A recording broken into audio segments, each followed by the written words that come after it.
The X-59 supersonic aircraft is what we're going to be looking at today. NASA is finally unveiling the quiet X-59 supersonic aircraft. This is by Military Affairs. Let's check this out. Let's see what NASA are up to, apart from, you know, messing about with UFOs and aliens and UAPs and stuff. Which reminds me, I literally just last night finished this book by Lou Elizondo. What a great book. What a fantastic book this is. You need to go read it. If you don't believe in aliens and UFOs, and well, it's not even aliens, it's just UAPs and UFOs and stuff like that, go and read it. It is phenomenal. Really good. And it's not that big of a book. Like what? 250, 300 pages? 250 pages. It's not that big. Go and check it out if you haven't already. Yeah, this is by a channel called Military Affairs. I do apologize. I've got a bit of a sore throat, but we're going to get through it. We're going to push through it. A channel, Military Affairs. I've not really seen much of this channel before. And so, yeah, I will leave a link down below to the original video. Please go to the original channel. Give it a subscribe. Give it a like. All that good stuff. But for now, oh, it's getting to Christmas. Check out Chug. 10% off. Link down below. The best drinking vessel here in the UK. Maybe even in the world. You should definitely check these out. These are absolutely fantastic. You can get them customized with your initials on. You get rope handle. These things are fantastic. If you want to look like an absolute legend while drinking your drink, get yourself one of them. They come in 2 different colours as well. Look at that one as well. Please check them out. Link down below. 10% off. Other than that, let's shut up. Let's watch this. Let's see what NASA are up to. After 6 years of continuous development, NASA and US defense company Lockheed Martin, Of course, Lockheed Martin. They're the ones with the UFOs hiding away in a garage somewhere in the middle of the desert. Guarantee it. have finally unveiled their quiet supersonic aircraft, X-59 QUESST. That's Which pretty revolutionary technology does it bring, and when will we be able to experience supersonic passenger flight? Watch till the end to find out. It's sooner than you think. I don't know if I want to be a passenger doing supersonic flight. I just don't know if I want that. I don't know if I need it. People just need to slow down a little bit. Do you know what I mean? Like we don't need to get from London to New York in half a second. Just take the time. It's okay to relax for a little bit. Do you know what I mean? The sonic boom is a phenomenon that has long been the Achilles heel of supersonic flight. When an aircraft travels faster than the speed of sound, the compressed air molecules against the body of the plane produce shock waves that merge to form a sonic boom. So cool. I wish I could have seen something like that in real life. A loud and disruptive noise heard on the ground. This noise has historically been a significant impediment to the commercial viability of supersonic flight over land. It's so cool. Many of the problems that plague supersonic flight can be traced back to the Concorde, the famous supersonic passenger jet that could travel from New York to London in a mere 3.5 hours. That's mental. But we don't need to go any faster. Just chill. Get yourself a book. Relax. Read. Enjoy the quietness. Or sometimes it's not quiet because you have like kids screaming on the plane, which is never a vibe, is it? Let's be honest. But just relax. I feel like the world just wants to speed everything up, make things quicker, more efficient. Go, go, go. No time to rest. You can't even rest on a plane anymore because you're there quicker than you expect so you can get back to work. I don't like it. Maybe it's because I've read so much Tolkien that I just want to live in a hobbit hole and have a really quiet life. Do you know what I mean?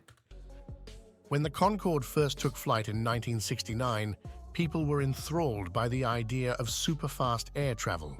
It sounded like a technological marvel until they heard the actual sound. As the passenger plane zoomed overhead and broke through the sound barrier, it sent a deafening boom to the ground below. People described the sensation of a bomb dropping. Glass windows shattered and doors trembled. Oh my God. The Concorde wasn't designed to be quiet. Its delta wing design... Just wiping my nose a minute on my tissue. I don't need to see it on camera anymore. It's kind of weird, isn't it? with 2 very large triangular wings along its entire fuselage that made it look like a paper airplane. Yeah. And powerful engines were contributors to the sonic boom. As planes started to go supersonic over the continental US, the sound explosions became so much of a problem that Congress banned civilian supersonic flight over land in 1971. I mean, it makes sense. If you're just chilling in the countryside and you're constantly hearing sonic booms above you, Like, that's not a vibe, is it? Like, when I was in the Redwoods or the White Sands National Park or even the Grand Canyon and places like that, the last thing I wanted to hear was sonic booms above me. You know? Like, I enjoyed the peace and quiet. I don't want to hear that crap. So I get it. Like, I totally get why they've stopped that. A move that was later followed around the world. Officially put into effect in 1973, the ban's introduction was strongly influenced by public opinion surveys in cities where supersonic military jets were flown overhead, and many folks said they didn't like what they heard or the way their windows rattled because of the sonic booms. This ban halted the development of the transportation industry for many years. Yeah, so I guess if they can get away with not doing the sonic booms somehow, then they should be fine, shouldn't they? But I mean, how do you get away with not doing a sonic boom? I mean, that's the physics that's way above my pay grade. I wouldn't be working here on YouTube if I knew how to solve that. Nevertheless, in 2016, NASA asked Lockheed Martin and a host of other companies to submit a proposal for a test airplane that could demonstrate that supersonic flight over land was safe and as silent as regular subsonic airliners. Basically, they were like, can you do us a favor? Can you reverse engineer them UFOs you've got and then show us how to make things go faster really quietly? Because we know you've got them, but could you use them real quick? The target was to make a plane with a boom of just 75 PLDB, a volume unit that measures how people perceive sound, as opposed to the actual decibels produced by the sonic booms. A 75 PLDB is the equivalent of hearing a dishwasher for less than a second. For comparison, the Concorde's PLDB... But even that alone would mess with nature. Like, people don't realize how, like, attuned animals and creatures are in nature. And if you start putting any sort of weird sound in the background, it messes things up a bit. It messes the ecosystem up a bit. I'm sounding like a proper nature freak here, but I am, in a way. I'm a bit of a hippie, and I feel like we already intrude ourselves too much on the natural world. I just don't think we need this. I really don't think we need something to go faster. If it's for defense, right? If it's for defense and for protection of the people, 100%. Yes, 1,000,000%. But just to move people around the planet, I don't think we need it. PLDB was 105, or as loud as listening to a chainsaw at full power. In 2018, NASA awarded Lockheed Martin a $247.5 million contract to design, build, and deliver the low-boom X-plane. That's mental. The plane received its official moniker, the X-59, in a program called QUESST, Quiet Supersonic Technology, from the US. That's really cool. I do like that acronym, QUESST, and the X-59. It's a cool looking plane. Very pointy, isn't it? Air Force in June 2018, but the company still had a long road ahead of it to develop a truly quiet supersonic jet. Yeah. By November 2018, Lockheed Martin had initiated the machining of the X-59's first part in Palmdale, California. Wow. Major structural components were assembled by May 2019. I wonder what it's like walking into one of these warehouses where they make these things. Like, legitimately, it must be so surreal. Like, the accuracy, the standards must be so high, right? The people working there must genuinely be incredibly smart people, like higher than average IQ to do this stuff, or at least just incredibly good at what you do. Like, you might not be good at anything else, but if you're an engineer and you're like unreal at that specific job for that specific niche of engineering, I bet it's a crazy place to work. Fast forward to November 2022, and the General Electric F414 GE100 engine, which powers the US Navy F-18's Super Hornet, found its place in the X-59. However, engine is at the top rather than the bottom of the plane to keep a smooth, lower profile that prevents shock waves from reaching the ground. That makes sense. The aircraft has since undergone a battery of tests, from weight checks and fuel system evaluations to ground vibration assessments. The fact that we've even got this footage, though, from inside is pretty remarkable, isn't it? Like, I bet there's people who watch this footage. I bet, do you know what? I bet there's people in Russia and China who are trying to find everything they possibly can about US technology so they can copy it. Are probably looking at every single bit of this. They're measuring things. They're trying to get the dimensions of everything. Literally every bolt. They're trying to figure out what's going on. Remarkably, the X-59 weighed in below the anticipated weight, a rare achievement in aircraft development that surprised the entire team. They missed a piece. Imagine if they just missed a piece and they're like, oh shit, it's in the air doing sonic booms, and you think, oh my god, we missed a whole piece of it. That's why it was so light. The X-59 has been rolled out in front of cameras once before, in August 2023.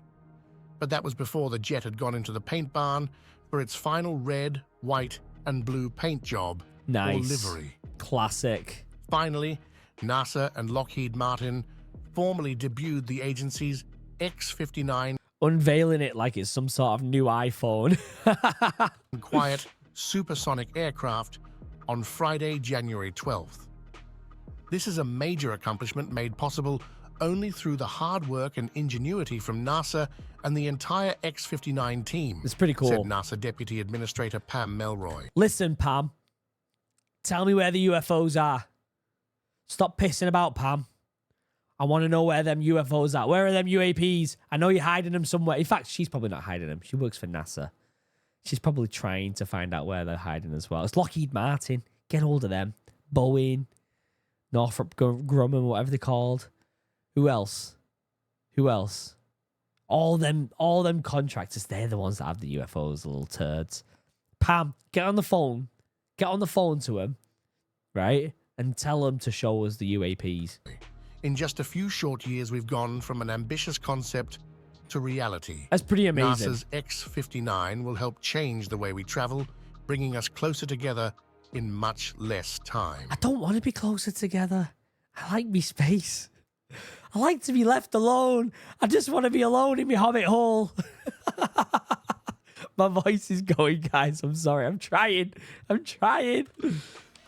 Following the unveiling, Lockheed Martin emphasized that the 99.7-foot-long, 29.5-foot-wide aircraft is meticulously designed to achieve a speed of Mach 1.4, equivalent to 925 miles per hour at an altitude of 55,000 feet.